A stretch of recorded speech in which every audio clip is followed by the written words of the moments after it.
Educare বায়োলজিতে সকলকেই স্বাগত। আজকে আমার আলোচনার বিষয় হল ইউক্রোমাটিন এবং হেটারোক্রোমাটিন।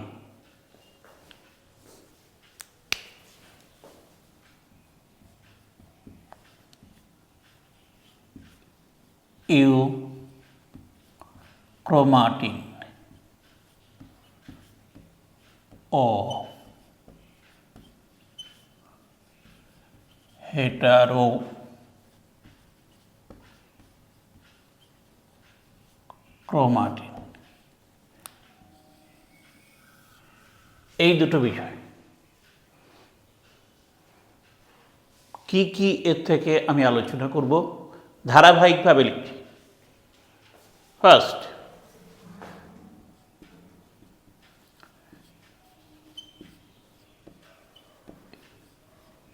ইউক্রোমাটিন কি, এর বৈশিষ্ট্য,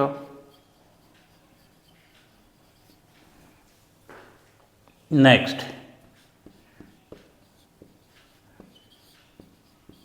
হেটারোক্রোমাটিন কি, হেটারোক্রোমাটিনের বৈশিষ্ট্য, হেটারোক্রোমাটিনের প্রকারভেদ,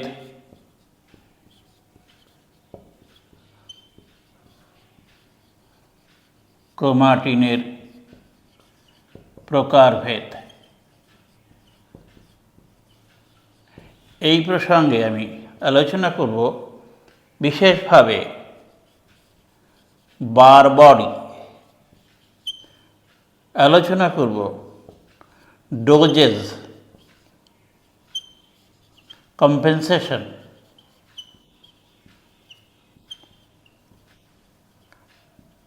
আর আলোচনা করব হেটারোপিগনোসিস,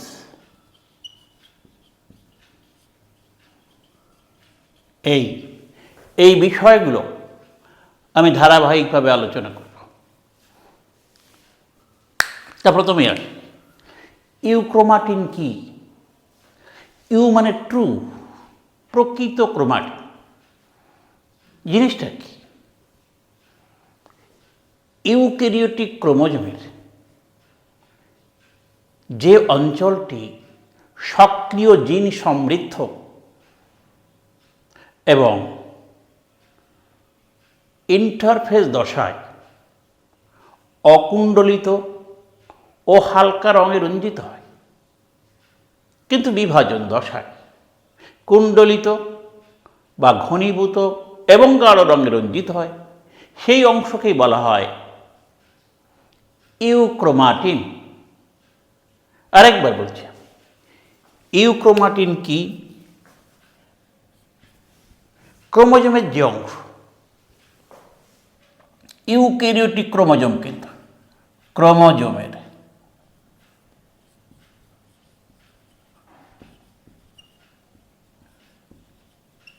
যে অংশ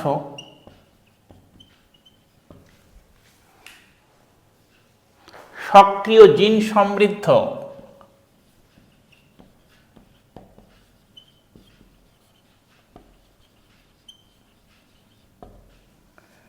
এবং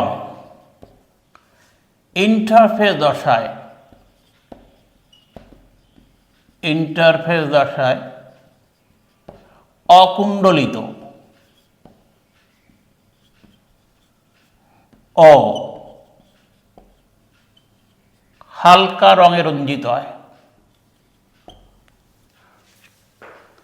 হালকা রঞ্জিত হয়,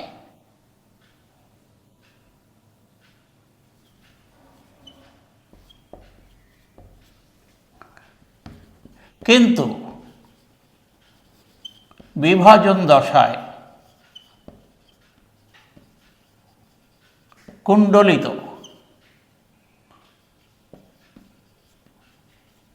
ও গাঢ়ভাবে রঞ্জিত হয়।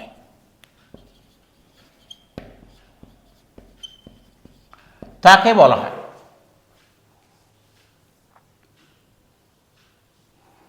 ইউক্রোমাটিন। এর কিছু বিশেষ বৈশিষ্ট্য আছে। নেক্সট আমরা বৈশিষ্ট্য কি কি? 1 নম্বর বৈশিষ্ট্য, এই সংজ্ঞার মধ্যেই আছে 2-3টে বৈশিষ্ট্য। কি? এটা সক্রিয় জিন সমৃদ্ধ, তাই আরএনএ সংশ্লেষ, দ্যাট ইজ এমআরএনএ সংশ্লেষ বা ট্রান্সক্রিপশন এবং প্রোটিন সংশ্লেষে মুখ্য ভূমিকা পালন করে। 1 নম্বর বৈশিষ্ট্য। 2 নম্বর বৈশিষ্ট্য, ইন্টারফেজ দশায় অকুণ্ডলিত, বিভাজন দশায় অধিক কুণ্ডলিত। 3 নম্বর, ইন্টারফেজ দশায় হালকা রঙে রঞ্জিত, বিভাজন দশায় গাঢ় রঙে রঞ্জিত। নেক্সট পয়েন্ট, এই অংশে মিওসিস প্রক্রিয়ার সময় ক্রসিং ওভার ঘটে। এই অংশের যে হিস্টোন প্রোটিন তার অ্যাসিটাইলেশন ও ফসফোরাইলেশন ঘটে। এই বিশেষ বৈশিষ্ট্যগুলো এর আছে। তাহলে 1 নম্বর বৈশিষ্ট্য কি? সক্রিয় জিন সমৃদ্ধ।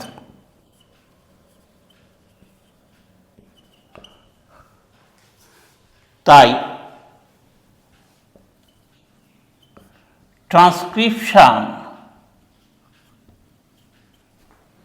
ট্রান্সক্রিপশন এর মাধ্যমে এমআরএনএ সংশ্লেষ ও প্রোটিন সংশ্লেষ এ অংশগ্রহণ করে। নাম্বার 2, ইন্টারফেজে অকুণ্ডলিত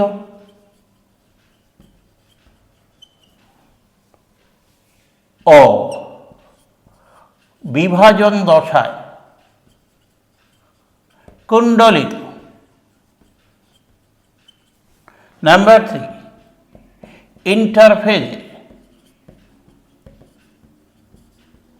ইন্টারফেজে হালকা ও বিভাজন দশায় গাঢ় রঙে রঞ্জিত হয়।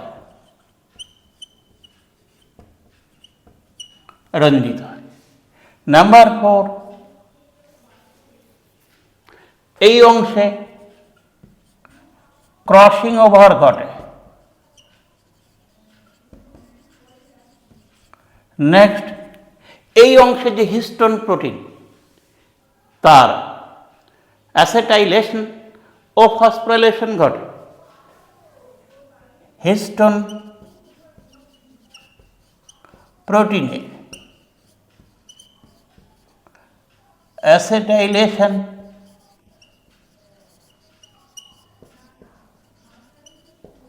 ও ফসফোরাইলেশন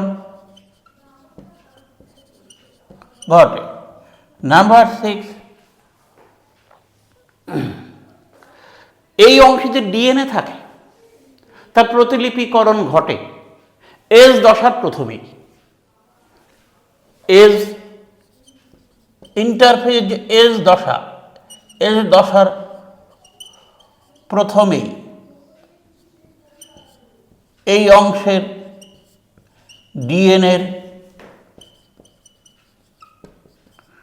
ডিএনএর প্রতিলিপিকরণ ঘটে।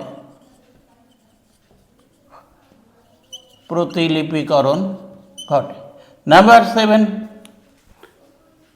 ক্রোমোজোমে প্রায় 70% হচ্ছে ইউক্রোমাটিন, 70%ই ইউক্রোমাটিন।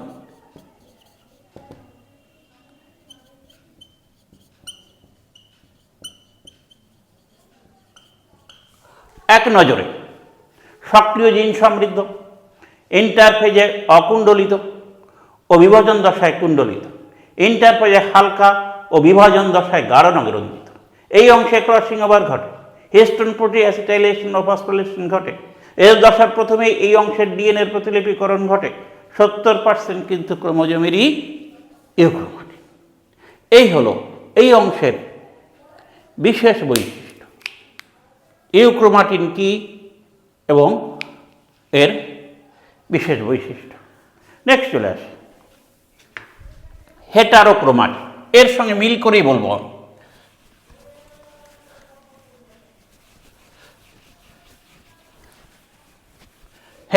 ঠিক এটাকে পাশাপাশি রেখে আলোচনা করব। হেটারোক্রোমাটিন দেখো, এ পাশে হলো হেটারোক্রোমাটিন।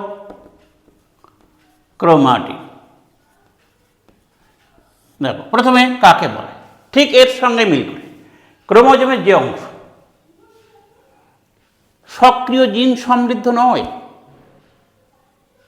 ক্লিয়ার, এবং ইন্টারফেজ দশায় কুণ্ডলিত এবং গাঢ় রঙে রঞ্জিত হয়, কিন্তু বিভাজন দশায় ইউক্রোমাটিনের তুলনায় হালকা রঙে রঞ্জিত হয়। ভালো করে খেয়াল করবে। ঠিক এর সঙ্গে মিল করে আমি বলছি, ক্রোমোজোমের যে অংশ সক্রিয় জিন সমৃদ্ধ নয় এবং যে অংশ ইন্টারফেজ দশায় কুণ্ডলিত ও গাঢ় রঙে রঞ্জিত হয়, কিন্তু বিভাজন দশায় ইউক্রোমাটিনের তুলনায় হালকা রঙে রঞ্জিত হয়, তাকে বলা হয় হেটারোক্রোমাটিন। একটা কথা মনে রাখা দরকার, হেটারোক্রোমাটিন কিন্তু সব সময় কুণ্ডলিত থাকে, কিন্তু বিভাজন দশায় কুণ্ডলীকরণের পরিমাণ এবং রং ধারণের পরিমাণ কার থেকে, ইউক্রোমাটিনের থেকে তুলনামূলকভাবে কম।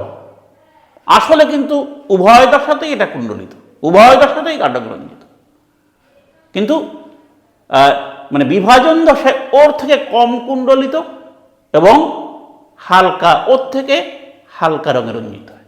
এ কথাটা মনে রাখতে হবে। আচ্ছা, তাহলে হেটারোক্রোমাটিন কি বলা হলো, ক্লিয়ার? আচ্ছা, এবার কি এর বৈশিষ্ট্য দেখো, এর সঙ্গে মিল করে আমি বলছি। তাহলে সংজ্ঞা বললাম, এর সঙ্গে মিল করে, এবার বৈশিষ্ট্য এর সঙ্গে মিল করে।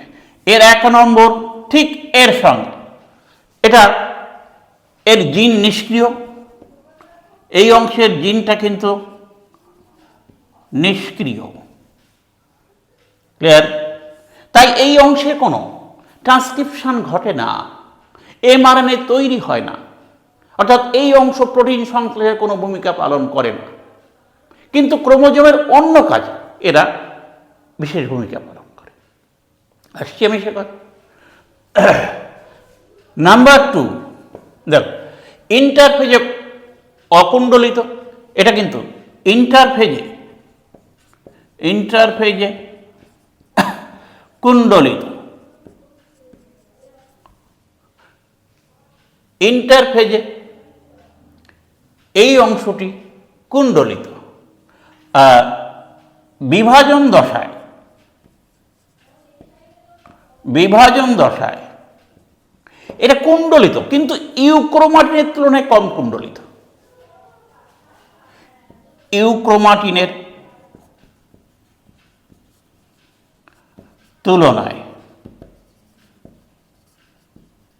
কম কুণ্ডলিত।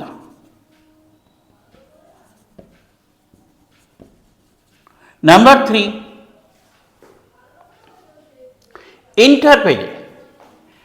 ইন্টারফেজে এটা কিন্তু ইন্টারফেজে গাঢ় রঙে রঞ্জিত,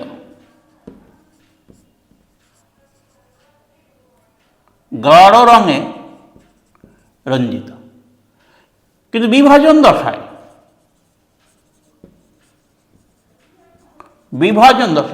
ইউক্রোমাটির তুলনায় কম রঞ্জিত ইউক্রোমাটিনের তুলনায়।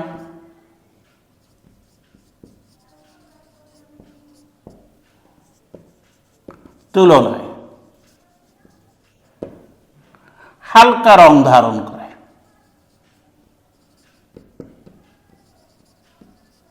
হালকা রং। এখানে কিন্তু হিস্টোন প্রোটিনে অ্যাসিটাইলেশন এবং ফসফোরিলেশন ঘটে না। অর্থাৎ 4 নম্বর, অ্যাসিটাইলেশন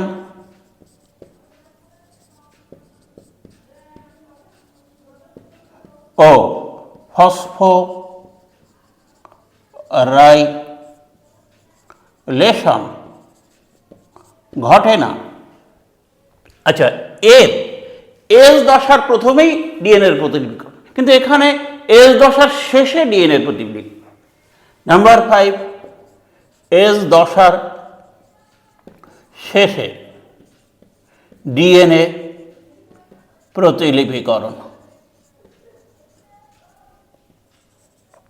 নাম্বার 6, এটা 70%, এটা 30%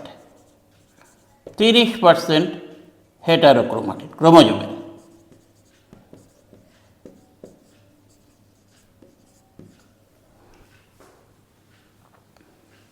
এই হলো পাশাপাশি ইউক্রোমাটিন, হেটারোক্রোমাটিন। এবার এই হেটারোক্রোমাটিনের কিছু প্রকারভেদ আছে। হেটারোক্রোমাটিনের প্রকারভেদ।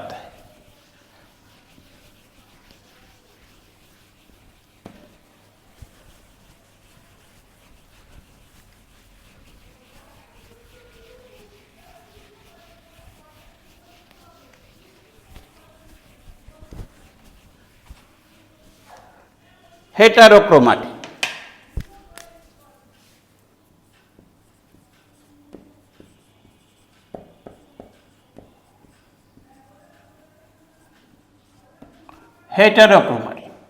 একে দুভাগে ভাগ করা হয়। এক হলো স্থায়ী বা কনস্টিটিউটিভ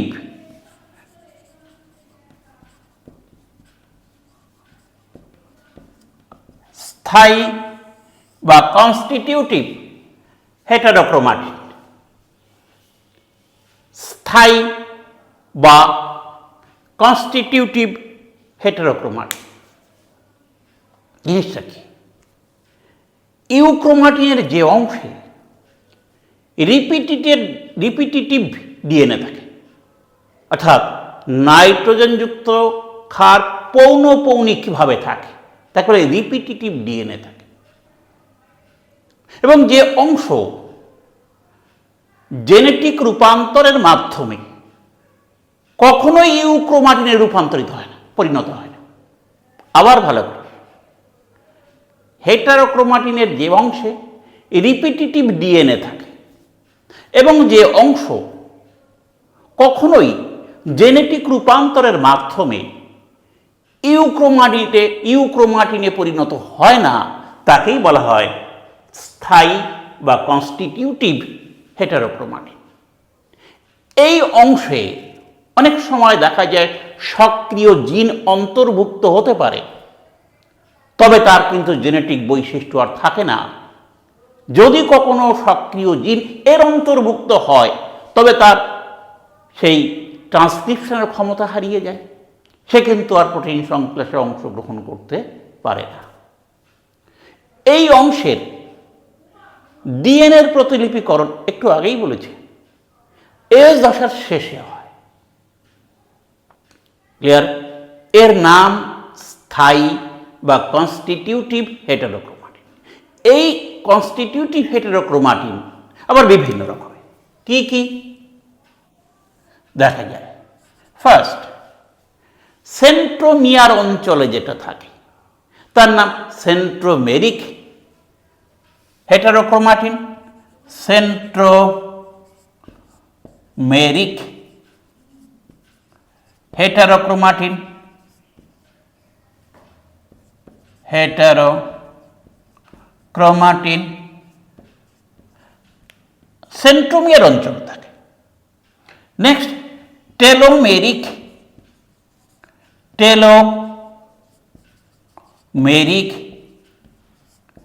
হেটারোক্রোমাটিন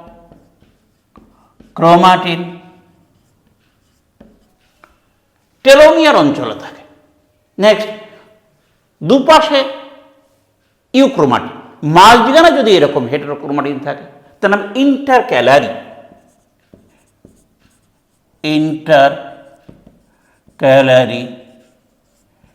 হেটারোক্রোমাটিন। এরকম 2-3টে ভাগে ভাগ করা যায়। গৌণ খাজে হেটারোক্রোমাটিন থাকলে তাকে বলা হয় গৌণ খাজ হেটারোক্রোমাটিন ইত্যাদি। এই হেটারোক্রোমাটিন ক্রোমোজোমের গঠনগত বৈশিষ্ট্য নিয়ন্ত্রণ করে। এই স্থায়ী বা কনস্টিটিউটিভ হেটারোক্রোমাটিন ক্রোমোজোমের, বারবার বলছি, গঠনগত বৈশিষ্ট্য কিন্তু নিয়ন্ত্রণ করে। নেক্সট নাম্বার 2, এবার হল ফ্যাকাল্টেটিভ বা অস্থায়ী হেটারোক্রোমাটিন। ফ্যাকাল্টেটিভ বা অস্থায়ী বা ফ্যাকাল্টেটিভ হেটারোক্রোমাটিন। অস্থায়ী বা ফ্যাকাল্টেটিভ হেটারোক্রোমাটিন।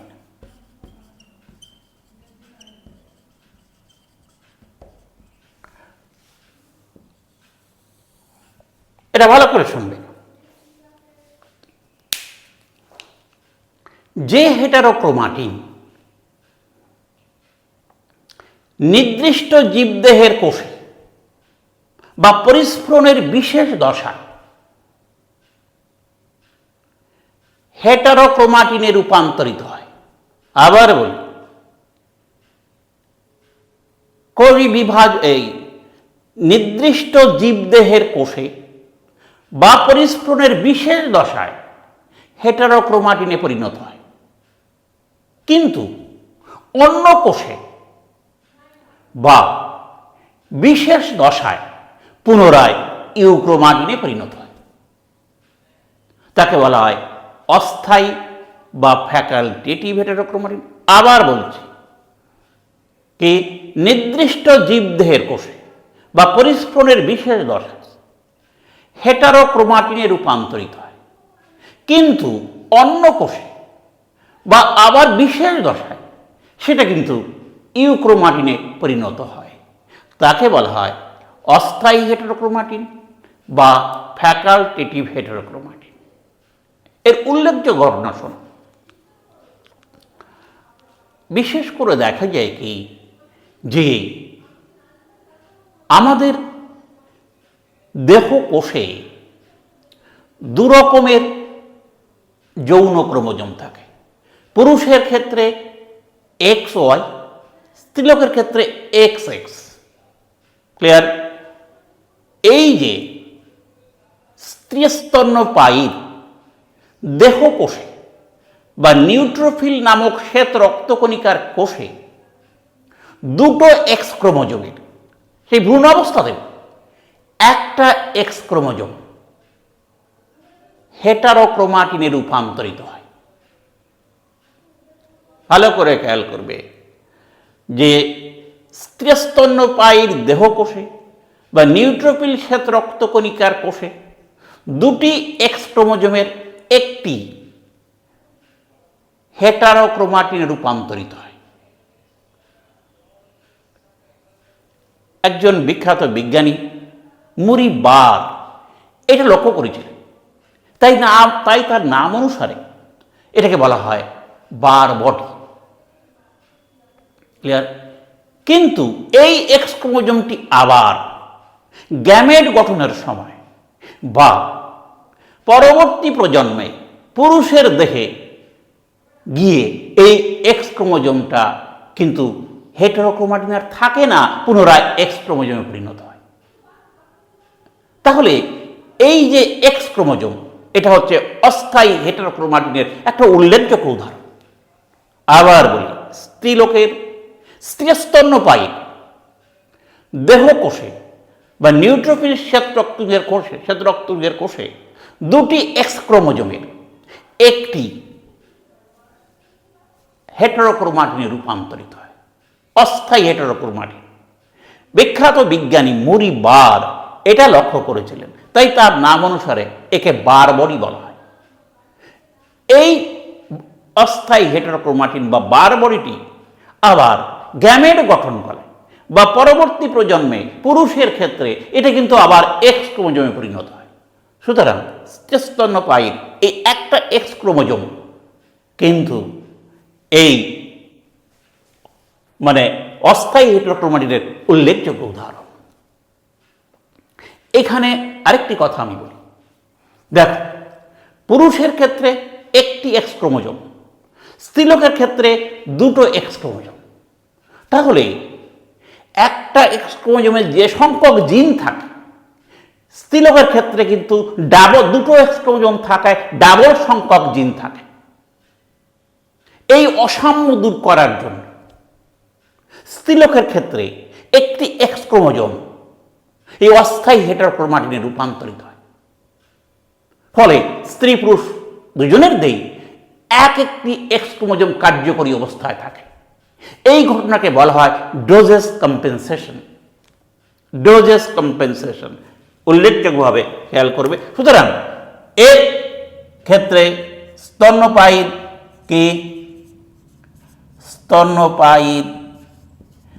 স্তন্যপায়ী স্ত্রীর কি একটি এক্স ক্রোমোজোম, এটা অস্থায়ী হেটেরোক্রোমাটিন কিসে রূপান্তরিত হয়? বারবডিতে রূপান্তরিত হয়। ক্লিয়ার? এই বারবডিতে রূপান্তরিত হওয়ার ফলে পুরুষ স্ত্রীর দেহে দুটি একটা করে এক্স ক্রোমোজোম থাকে। ফলে ওই জেনেটিক অসাম্য দূর হয়। একে বলা হয় doses compensation. Doses compensation. Clear? এটা কিন্তু খুব ভালো। এই বারবডির সংখ্যা দেখে বা বারবডি দেখে স্ত্রী পুরুষ শনাক্ত করা যায়। এর উল্লেখযোগ্য কিছু বৈশিষ্ট্য আছে, যদিও বারবডি এখানে ডিটেলস আলোচনা করছি না, জাস্ট উদাহরণ হিসেবে তবুও একটু বলে দিই যে এই বারবডি দেখে স্ত্রী পুরুষ নির্ধারণ করা যায়। আরেকটি বিশেষ বৈশিষ্ট্য, এই বারবডির সংখ্যা সব সময় সমান থাকে না। দেখা যায় কি স্ত্রী দেহেই সাধারণত বারবডি দেখা যায়, কিন্তু কখনো কখনো ক্লাইনফেল্টার ডিজিজ বা সিনড্রোম আক্রান্ত পুরুষের দেহে কিন্তু বারবডি দেখা যায়। যেমন দেখো, এই বারবডির সংখ্যা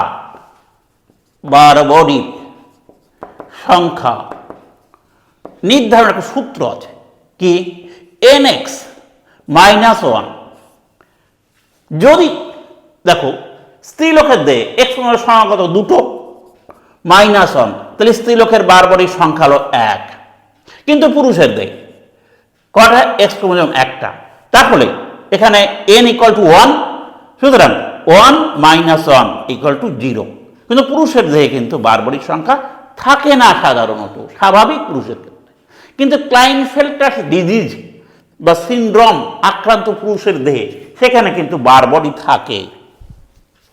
এই যে ক্লাইনফেল্টার সিনড্রোম আক্রান্ত পুরুষের ক্ষেত্রে দেখা যায় তার এক্স ক্রোমোজোম একটা বেশি, এরকম দেখা যায়, বা XX, Y, এরা সব ক্লাইনফেল্টার সিনড্রোম যদি দেখা যায়, এটা পুরুষ কিন্তু ওয়াই ক্রোমোজোম আছে এর ক্ষেত্রে। তাহলে এখানে এই আমরা ফর্মুলায় বলেছি কি nx -1, তাই তো, = বারবডির সংখ্যা। তাহলে এখানে দুটো 2, তাই তো, -1, এখানে বারবডির সংখ্যা কিন্তু একটা। কিন্তু এখানে কি nx -1, তাহলে এখানে তিনটে, তাহলে 3 - 1, এখানে কিন্তু 2। এখানে এর ক্ষেত্রে বারবডির সংখ্যা 2, এর ক্ষেত্রে বারবডির সংখ্যা 1। ক্লিয়ার? তাহলে ওই ডিজিজ আক্রান্ত এর ক্ষেত্রে কিন্তু কি থাকে, বারবরি দেখা যায়, কিন্তু এটা সাধারণ পুরুষের ক্ষেত্রে দেখা যায় না। আর সাধারণ স্ত্রীলোকের ক্ষেত্রে এই বারবরির সংখ্যা একটা। আচ্ছা, তাহলে এই প্রসঙ্গে ডোজস কম্পেনসেশন বারবরি সম্পর্কে একটু বললাম। এবার আসি আরেকটি বিষয় আমি বলবো, সেটা হলো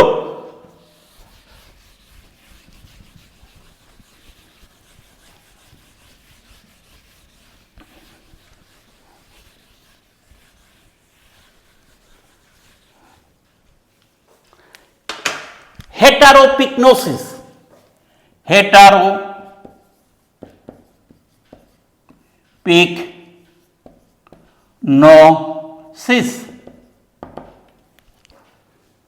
হেটারোপিকনোসিস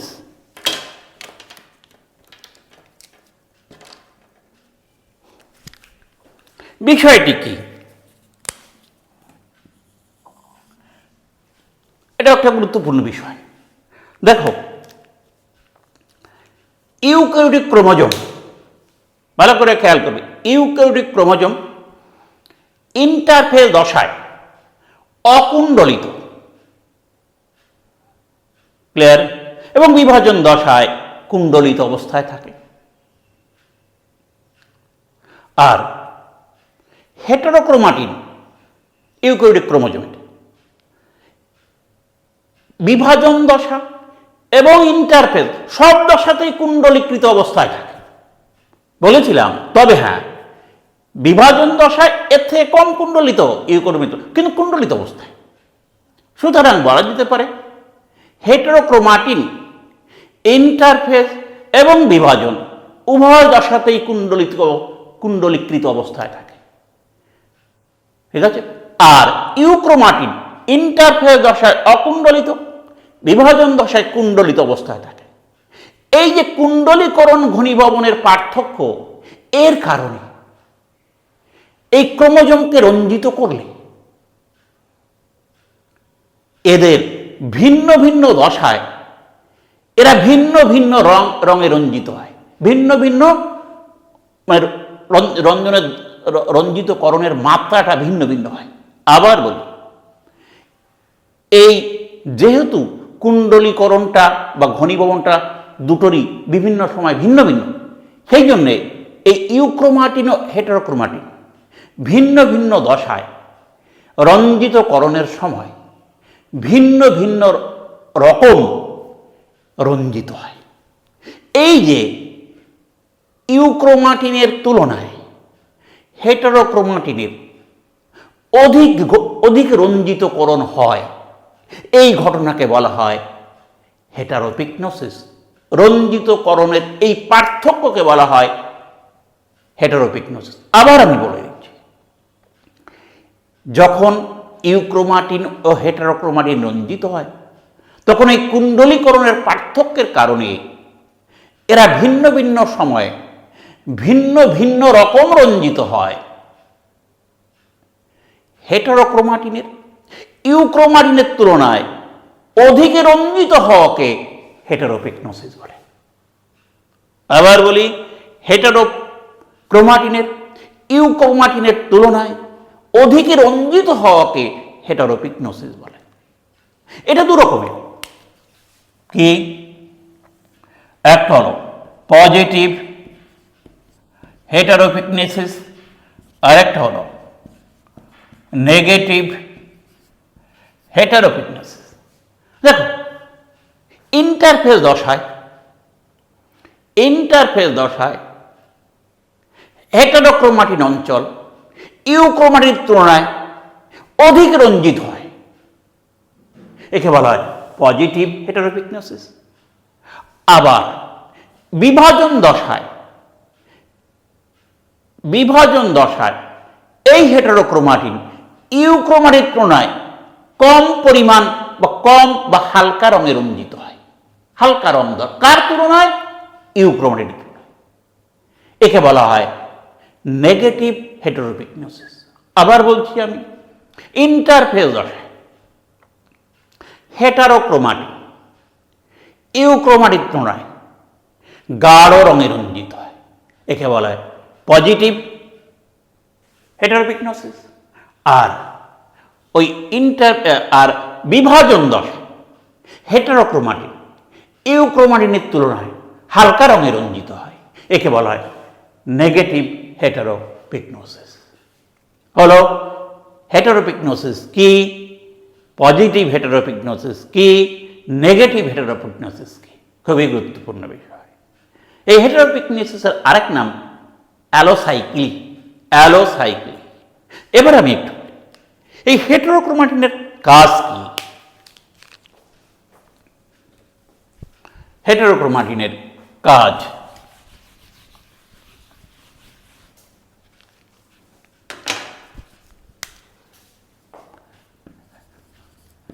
হেটারোক্রোমাটিনের কাজ, দেখো এই জায়গায় রিপিটিটিভ ডিএনএ থাকে, বুঝলে,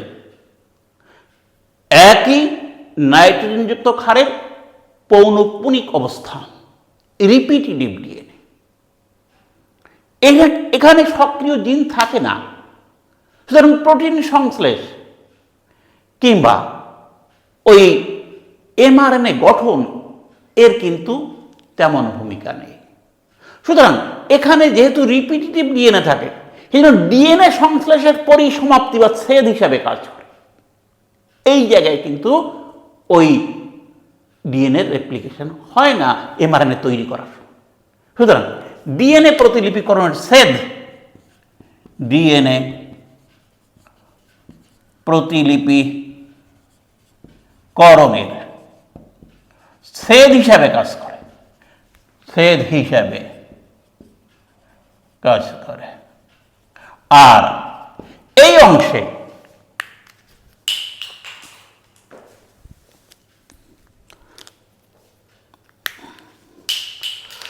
অংশে আরআরএনএ, টিআরএনএ সংশ্লেষ হয়।